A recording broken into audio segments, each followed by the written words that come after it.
চলো আজকে একটা নতুন ব্লগ শুরু করলাম আমাদের দক্ষিণেশ্বর স্টেশন থেকে। দেখতেই পাচ্ছ টিকিট কাউন্টার একদিকে মেট্রো স্টেশন। তো যাই হোক, বেরিয়েছি সকাল সকাল ঘুম থেকে উঠেই রেডি টেডি হয়ে মা বাবাকে নিয়ে যাচ্ছি। অনেকটা সময়ের রাস্তা। তো যাই হোক, একটু আশেপাশে আমি একটু বাড়িতে নেই, একটু আশেপাশে ব্যাকগ্রাউন্ডে মিউজিক পাবে, কথাবার্তা আওয়াজ পাবে, মানে গুছিয়ে নিও প্লিজ। তো যাই হোক, দেখো দক্ষিণেশ্বর স্টেশনে চলে এসেছি।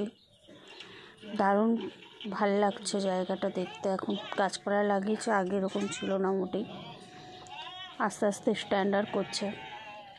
তো যাই হোক, এই যে মা পিছনে পিছনে আসছে। ট্রেনে উঠবো এখন। আসলে এই যে একটা ট্রেন যাচ্ছে দেখো।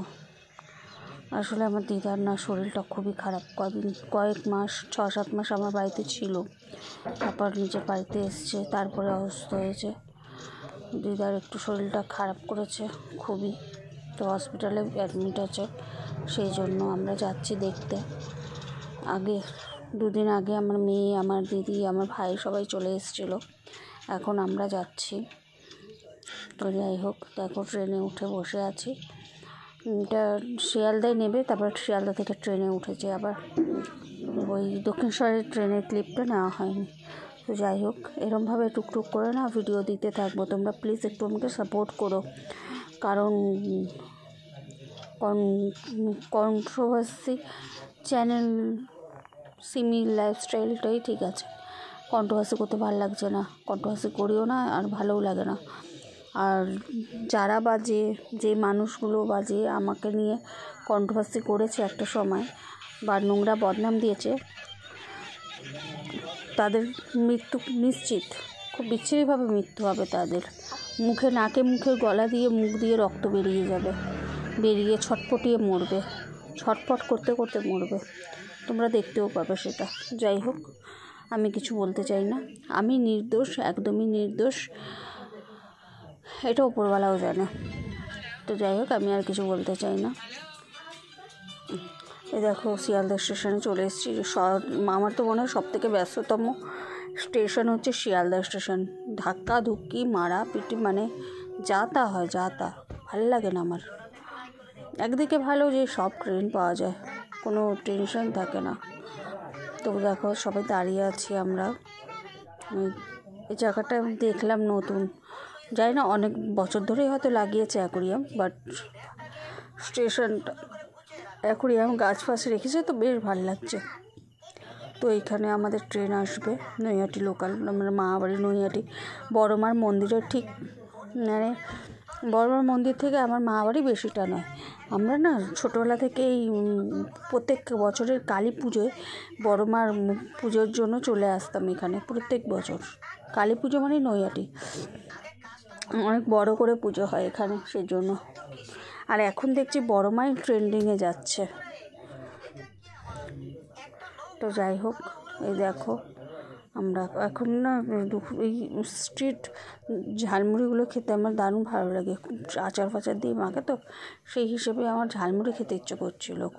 এখন মায়ের থেকে আমি 20 টাকা চাইবো, মানে সেই নস্টালজিক একটা ব্যাপার লাগছিল। ছোটোবেলায় সেই বেরাতাম এরকমভাবে, মা বাবার থেকে ট্রেনে যাই থাকতো না কেন কিনতাম চেয়েছে। তো আজকে আমার সাথে কেউ ছিল না, না দিদি ছিল, না ভাই ছিল, না আমার মেয়ে ছিল। তো সেই কারণে আমারই একা রাজত্ব ছিল। আমিও কিনতে হচ্ছে। এই যে ঝালমুড়ি মাখছে, ঝালমুড়িটা নিতে নিতে আমার ট্রেন চলে এসেছিলো।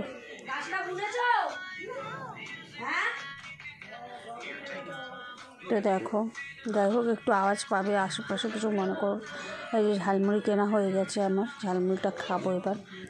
ওপর দিয়ে ছোলা দিয়ে দিতে বলেছে। আমার দারুণ লাগে ঝালমুড়ি খেতে ভাই, যাই বলো তাই বলো। একটু পরেই নেবে যাবো, যদিও বা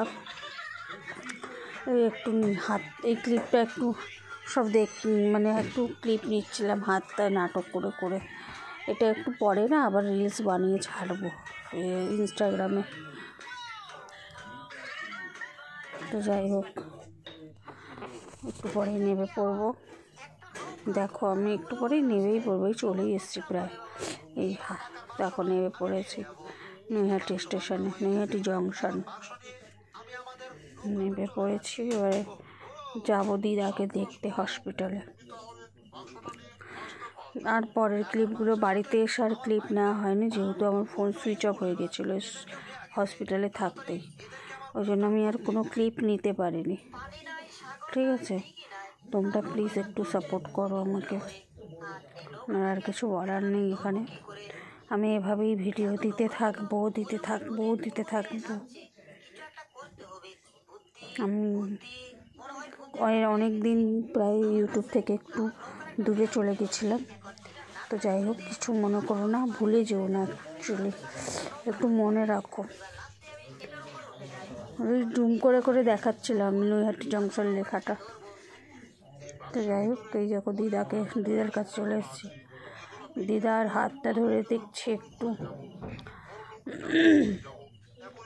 আমাদের বাড়িতে ছিল যখন কত ভালো ছিল।